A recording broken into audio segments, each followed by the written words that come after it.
सभापती महोदय, हे मराठवाड्याचं प्रवेशद्वार असलेला छत्रपती संभाजीनगर आणि माझ्या मतदारसंघातली ज्याला मी राजधानी म्हणतो ते मोठं शहर.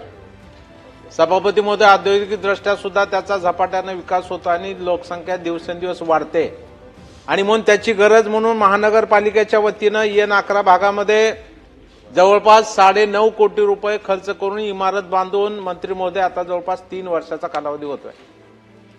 इमारत पूर्ण होऊन सुद्धा महानगरपालिकेनं आपण उत्तरात असं दिलंय की मार्च 25 मध्ये, म्हणजे आता जवळपास 1.5 वर्ष होते हा प्रस्ताव पाठवून, तरी सुद्धा अजून त्याला उपकरणाची मंजुरी मिळालेली नाही. जोपर्यंत उपकरण येत नाहीत, नवीन पद भरती होत नाही, तोपर्यंत ते हॉस्पिटल सुरू होणार नाही. म्हणजे एवढे रुपये खर्च करून सुद्धा हा सगळा पैसा आपला वाया जातोय. तिथून बाहेरून लोक येतात, दुसरे काही प्रकार त्या ठिकाणी करतात, जनावर कुत्री जातात, तिथं काही कुणी संरक्षणासाठी ठेवलेलं नाही.